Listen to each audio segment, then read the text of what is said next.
It is the 16th of December. We're almost at Christmas. Woohoo! I hear you say. Lots of people kind of stopped working at the end of November. It seemed. Obviously, great news today with the unemployment rate going up yet again.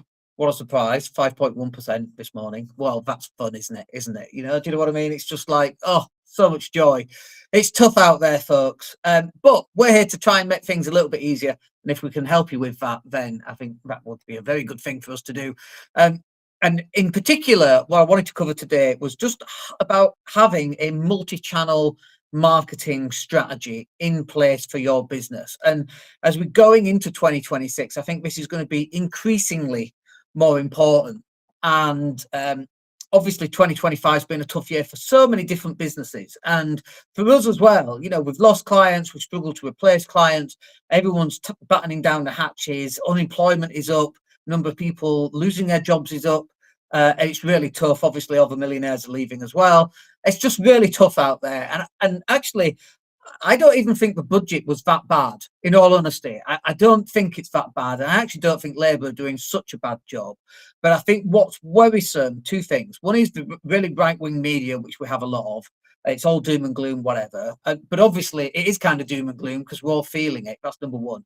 And then number two is the threat of worse things to come. And I think that actually is part of the problem, is this threat that actually, things are going to get much, much worse before they get much, much better. And I know some people are sat there going, things can't get any worse. And I know that feeling too. Everybody seems to be really up against it. And obviously my industry, marketing is one of the first things that seems to disappear when people need to tighten their belts and just save some money. And so we've actually gone the opposite way. And, I believe this, when there's a contraction of some kind, you should expand. And the amount of videos we've started putting out, the amount of content we've started putting out has increased. And actually that's generated more leads and more calls. And thank goodness, really. So that's what I wanted to talk about in this session, is how do you go about doing that? Like, if you think about this from a normal person, they get up, they go to work, they come home, they watch TV, they have dinner, and they go to bed, and then they do it 5 days a week, and then at weekends they're doing something else, right? So what is that person actually up to at weekends, and when they're not at work, and when they're on the bus going to work, or when they're on the toilet or in the bath, or they're watching Netflix? Okay, what are they always doing? Or while they're eating their dinner, what are they doing? They are on social media. And you've got to be where your customers are. So there's a saying in marketing, which is you have to fish where the fish are, the fish being your clients. Where are they? Where are your clients? Where do they hang out? Where do they go? What do they do? Are they on Netflix? Are they reading books? So you should have a book. Are they listening to podcasts? So you should have a podcast. Are they on Instagram looking at bikini clad models? Then maybe not get your bikini on, but you need to be on Instagram in between the bikini clad models. I don't mean physically, I mean on Instagram itself. So you have to be where your clients are going to be. Are they watching the local football team, the five-a-side? Are you there somehow? Have you got a banner? Are you dropping leaflets in houses and letterboxes? Are you on other people's podcasts? Are you blog posting? Are you guest blog posting on other people's websites? Are you in the news? Have you got PR? And obviously that, it's all very time constraining. Takes up a lot of time to do that, and getting PR is very difficult as well. But you can actually create your own PR. I mean, we did one. What was the video? We did a video this week, and it was about a guy who woke up and he started speaking Spanish from his operation. Hadn't spoke Spanish before, but now he's speaking Spanish. Couldn't remember how to speak English. Very funny. We got like 2,000 views on that video, and so that gets us and our brand in front of other people. And yet, it might not be relevant to digital marketing. It was just a funny thing, but that also reflects your personality. But it kind of related to us because we live in Spain, and my title was finally a way to easily learn my Spanish, because my Spanish is dreadful. I just have to go and have my septum removed, apparently, because that was the operation that he had. But I thought it was quite funny, so I shared it, got lots of thousands of views, right? Now that was just one video, thousands of views. And then what happens is that when you put videos out like that, and we've had quite a lot of views in the last couple of days, what happens is all the other views then get dragged along because the algorithm is now starting to work in your favor, because YouTube, for example, which is what that video was on, can see you're now getting more videos, and it will give you the better opportunity to get more videos and more views. And so you've got to ride that wave, and you've got to create more videos, and it takes a lot of time. Now, you've got to be not just on YouTube, but you've got to be on Instagram, and you've got to be on Facebook, and you've got to be on Twitter. Twitter's just a dreadful place right now, utterly dreadful. It's been like that for years, hasn't it, since Elon took over? But you've got to be there, even if you don't go on it. You've got to be on LinkedIn. And again, LinkedIn is a dreadful platform. It's just spam, spam, spam. That's literally all we get on LinkedIn, is a lot of inbound messaging. Just dreadful. I hate LinkedIn. But that's where our clients are. And so you can do this using runway traffic by creating lots of video like this, for example, and then just sending that video out and getting noticed. Even if your videos aren't being watched, they are recognizing you and the name across the bottom or across the top. And so you've got to get out there and put your content out there. You've got to be a multi-channel organization. You've got to be on all of these. And most importantly, you've got to be where the fish are, which is podcasting, Amazon books, right? Kindle books. You've got to be on other people's podcasts. You've got to be writing those blogs. You've got to be emailing. Like, oh, email's dead. Email is definitely not dead. We're getting, I don't know what it is, between 25 and 35% open rates on email still. If you've got WhatsApp and you've got their permission, I don't like WhatsApping people without their permission because it's very personable. Personal is WhatsApp, I find. But if you've got their WhatsApp and you have the permission because of tick the box, then you can market to them on that, or maybe just reach out and ask them, how's it going? Is there something we can help you with? What's your next project? Whatever it happens to be, right? You've got to be reaching out to as many people as you can, but you've got to be doing that in a multi-channel strategy. If you've got thousands of people on your mailing list, or even hundreds of people on that mailing list, you've got to be mailing them. You've just got to find a way of getting in their inbox, getting into a conversation, getting engagement, and then just moving the conversation and directing it towards how can we help you. We live in this world, and this world is going to get either better or worse depending on how you view things. But we live in this world where people are online. They're consistently online. COVID came in, and obviously COVID really solidified that, because now everybody's doing Zoom. Everybody's so used to Zoom calls and all of that kind of thing. So you've got to move your business online. And if it's not online, you're missing out on all these thousands of views. Now, this is the thing. It's not about getting thousands of views for the sake of getting thousands of views, unless you're going to monetize that in some way because of views on YouTube. But you need millions of views to even, scratch the surface. That is not why we're talking about getting views and getting your videos out. It's not about the views. It's about being seen so that people can then take the next step. Because how do we monetize something? Yeah, you can monetize on views. You get 1 million views a video, you're going to make a couple of £100, right? Brilliant.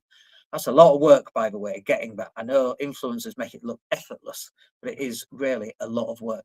But what can you do to monetize those views if you only get in a couple of hundred? And it's things like calls to actions, like having a description with your link down below. What's the next easy thing that client can do to take some sort of action? Is it downloading something? Is it booking a call? Like we've got our call to action right now is to book a strategy call, for example. But what would yours be? What would your call to action to get the person that's watching your video or listening to your podcast to just take the next simple step? And if you can get them to do that and get them on a mailing list, for example, like we're always building our mailing list and we have been for years, then we can email them. Or when somebody comes on our email, we've got like 4 years worth of email. So they go out like every 10 or 11 days. So they're always getting contacted in some way with something to help them, a message of some kind, an offer of some kind. And then there is an increased chance that they're going to like, subscribe, and watch you on social media as well. And so you've got to get this audience, and you've got to get interesting. You've got to be interesting so that they're actually going to hang around and stay and watch you, so that at some point they take action. Now, getting them to hang around and you be interesting isn't the end goal right now. The end goal, or the beginning goal, really to get started, is you've got to be in front of as many people as you can. Even if they're not watching your stuff and they're just scrolling, you've still got to be in front of them. So they go, God, this guy, God, that guy, go to Instagram. God, he's there again. Now I've got an email from him. Now he's on someone else's podcast, or he's written a blog post. God, this guy's everywhere. And eventually they'll go, God, I need to know how this guy's doing it. And I need to speak to them because we need our business to be doing what that business is doing. And that's how you do it. You've got to be in front of as many people as you can so that they get familiar with you. And when they get familiar with you, they're going to get to know, like, and trust, right? Those three big things. You've got to be authentic. You've got to be consistent. We call that KLTAC. Know, like, trust, authenticity, consistency, 5 things, KLTAC, KLTAC. You've got to be doing that on a regular basis, because then when it comes to getting on a strategy call, for example, the people already know who you are. They already know what you look like. They already know your shitty jokes, right? They already know that you're going bald. I don't think I am going bald. They already know that you do CrossFit and all that stuff. They know your journey. And it's like they're actually speaking to an old friend, because they already know who you are. There's a certain amount of agreeableness in that conversation. Even though I might not know who they are, they know who I am. And you don't have to explain your story or who you are, what you do. It's like when you walk in a room at a networking event and people come up to you and they go, I actually know who you are. I listen to your podcast, or I watch your live streams, or I'm on your mailing list. God, you email me every 11 days, right? Like, that is so powerful. And that's where you need to be in your business, so that when you walk into a room, people come up and they already know who you are. Or when they see you on Instagram or TikTok, not doing the dancing, we don't do that, but they then get the email, they already know who you are and what the story is. And then when you go to sell them something, they already have a certain level of trust. They like you, hopefully, they know who you are, and it just makes that sale so much easier. So, unless you've got any questions, happy to answer any questions. I will check the comment section in a second. Let's just do that now. Happy to answer any questions if you've got them. Other than that, that will do us for today. And God, we're just on this countdown to Christmas. How many days left? So it's the 16th today. Like, everybody's finish on the 19th, I'm guessing, unless you're self-employed, and then you finish on like Christmas morning or something. Or you never finish. I'm over on the 23rd. I'm back on the 27th. Not over in the UK for very long this year. If you've got any comments, by the way, stick them in the box down below and we'll answer them for you. But look, this is about you getting your business in front of as many people as you can, so that people become familiar with you being online. And you know this thing about, like, I can't go online because I'm so embarrassed. I don't like seeing my face online. But you know, when you meet someone in real life, when they go home and they're thinking about you, they actually know, when they think about you, they're thinking about what you look like and what you sound like and what your shitty jokes are. They know all of that, right? So this is the kind of thing that's really weird. The more that you do it, the less bothered you become. So you're the most bothered about doing video and live streams and sending out emails right at the very start. And if you do that once, it drops by 10%. And if you do it again, it drops by another 10%. Your inability or your fear drops by 10% every time you're going to go out and send an email or do a live stream or do a podcast or do an outreach. It just drops 10% every time. It never reduces to zero, by the way, because dropping 10% at a time means you never quite get to zero. But the more that you do it, the easier it becomes.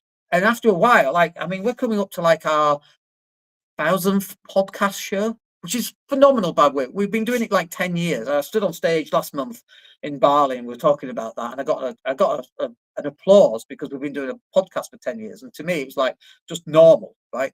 But to everybody else, that's quite an achievement. And it is an achievement. It's just that I've done these thousands of times, thousands and thousands of videos. And so you just get used to it. And someone said, could you talk about anything? Yeah, put me on stage, talk about butterflies. I could do that for an hour. Do you know what I mean? I haven't got a clue about butterflies, but you can do it. And it's just about getting the practice in and consistency and just being confident in your own skin. Like, I literally have no idea what the words are going to be that come out of my mouth next, which, you're as surprised as I am with what comes out of my mouth sometimes. Sometimes I'm more surprised than you are. But that's not the important thing. The important thing is you are showing up and you look like you are showing up. People are going to get to know, like, and trust you. You're being your authentic self. You shouldn't be anybody else. I'm here in a hoodie. I've got my Captain America shield in the back because I love Marvel and all. I love sci-fi and Stargate and Star Trek. I love all Star Wars. I love anything with Star in it, basically. Battlestar Galactica. Love it, right? Just be yourself, because the world needs more you. There's only one of you. There's only one of me. And some people are going to love it. brilliant. Some people are going to hate it, totally brilliant. Because those people that hate you, they're never going to bother you or waste your time trying to do business. But the people that like you, they're going to like you even more by you being more you. So you should be more you, whatever that looks like in your world and in your business. You need to be more you. You shouldn't be embarrassed about your weight or embarrassed about what you look like or your bad dress sense or your wavy hair or your short hair or whatever that's going to be, or this wispy accent thing that I've got going on, which I never knew about until I started recording videos. I'm like, what the fuck is that about? Like, people want to be educated, entertained, they want information. You should be the person in your industry to go and give them that. Because if you're not doing it, your competitors, god damn it, they're the ones that are going to be taking up that mind space in their head. When someone downloads a podcast, we're coming up to 15 minutes now. Someone downloads this podcast and they're walking the dog and they're listening to this in their head. Yes, they're walking the dog, but who's got their attention for 15 minutes? I have, or your competitors. Which one of those would you prefer to have their attention? It's me, goddammit, or you in your case. Like, that's where you want to be, but you can't do that unless you're prepared to do the marketing, be across all the different channels, be on Instagram, be on TikTok. And like, interestingly, you can't do long videos. I think like the longest video on Twitter, I think it's like 2 minutes 20, something like that. And obviously we have shorts on YouTube, and on YouTube you can live stream for hours, right? Which is brilliant. But on some of these other platforms, you can't live stream like this for a long period of time, like TikTok. I mean, you can still live stream on TikTok. You need multiple phones. It's a bit of a pain. But you, on some of these, when you're uploading the videos, you don't have to do this full live stream. Your live stream can be 2 minutes. We're going for 16 minutes. Just happens to be that we're going for 16 minutes. My last one was like 5 minutes. My videos on the beach when walking a dog are less than 1 minute. And often we'll go for less than 1 minute videos because you're going to get a whole ton of views. Long form live streams like this tend not to get that many views. So we cut them up into less than 1 minute videos. Like, we're on for 17 minutes. There's a good chance we're going to end up with 17 to 20 different videos off this one video, which we then edit and we schedule, and they go out off this one live stream. We get multiple videos that go across multiple platforms. The actual only reason why we live stream for long periods of time is to pull out the little short videos. If I couldn't pull out the little short videos, I mean, actually, I probably still would live stream, because it would then be the only way of getting the message across. But because now also we can get these little short videos, not only do I live stream and get these long form videos with much lower views, now I'm going to get thousands and thousands and thousands of views because of these smaller short form videos. So look, I hope you found that useful. Let me know if you've got any questions, and you don't have to answer them here. Just drop them in the box, and I'll catch them up later. I'm about to go walk the dog again on the beach, which is also really nice, by the way. But other than that, I hope you have a wicked day, and we will speak to you soon. My name's Dan Latter. Have a